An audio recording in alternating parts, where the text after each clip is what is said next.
Hi there, friends, and welcome back to the Wire Music Podcast, the podcast where we explore different musicians and their music and musical ideas throughout history. Today, we're going to be exploring a musician who is really well known for being really multifaceted. That is, a person, or a musician in this case, who can do a lot of different things. Even though they can do many things, this person is really well known for their songwriting abilities. The person we're going to be exploring today is none other than Carole King.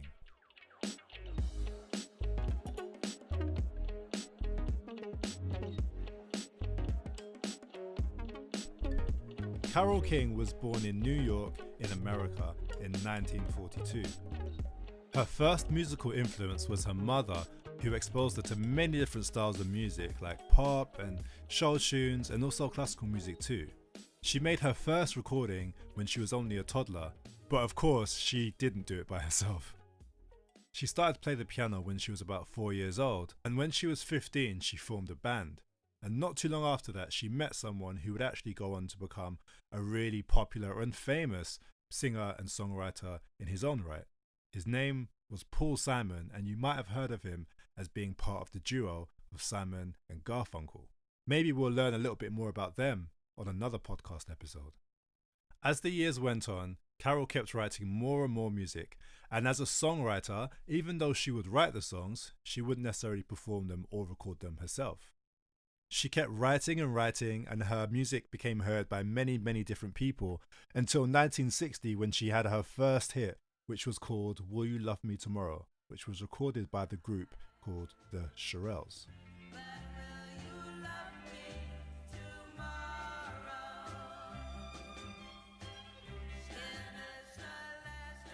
It was a huge success, and it reached number 1 on the US Hot 100 list. Over the next 10 years, she helped to write a string of hits, some of which you may have heard of before.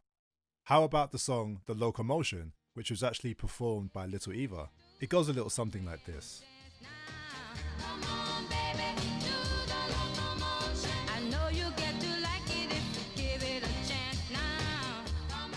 There's another really famous song, which was sung by none other than the legendary Aretha Franklin. That song was called You Make Me Feel Like a Natural Woman, and this is what it sounds like.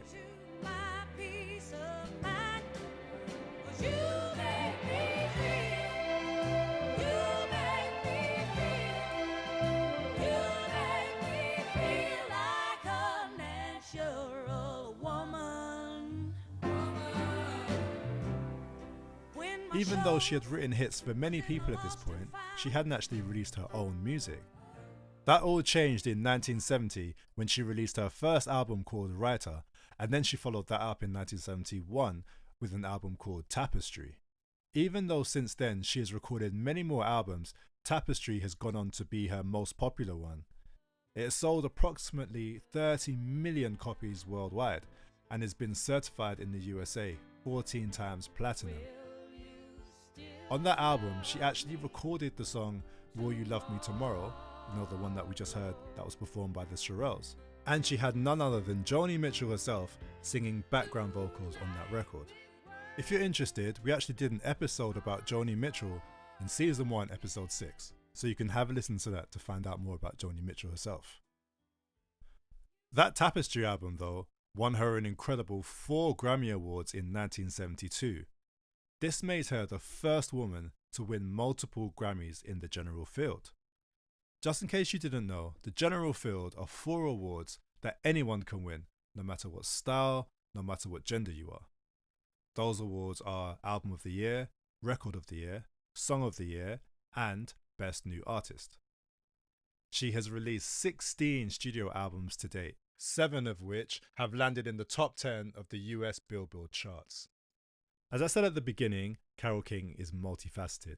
Not only is she an incredible singer and songwriter, but she also acted in a few movies and TV episodes as well.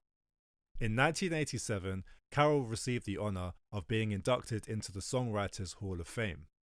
Throughout her career, she had worked with a man by the name of Jerry Goffin, and they were both awarded the National Academy of Songwriters Lifetime Achievement Award in 1988.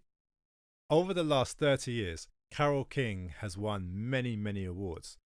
She was awarded an honorary doctorate from the Berklee College of Music in 2012, and she became the first ever woman to be awarded the Library of Congress Gershwin Prize for Popular Song in 2013, and was presented that award by none other than President Barack Obama. So that singer, songwriter, actor ticked off the list, but she's also a best-selling author. In 2012, her memoir called A Natural Woman debuted on the New York Times bestseller list at number 6, which is no small achievement at all. In 2014, a musical called Beautiful, a Carole King musical, opened up on Broadway. It's a show all about Carole King, her life and her music, and it even won a Grammy Award for the Best Musical Theatre Album and 2 Tony Awards as well. In 2021, she became the first person to be inducted separately as a songwriter and a performing artist into the Rock and Roll Hall of Fame. It's clear that Carole King has been really, really influential, and it's really difficult to say how influential she's been because there are so many songs that I'm sure many of you have heard before, but you had no idea that they were actually written by Carole King. So as this episode comes to an end, I have a bit of a task for you to do. Go and have a listen to some of Carole King's music and see if there are songs that you know already, but you didn't realize were actually written by Carole King herself.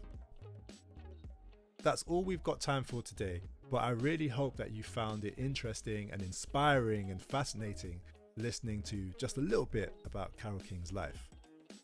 Go and be inspired by Carole King's music. Take care of yourselves. Make sure you go and like and subscribe to this podcast.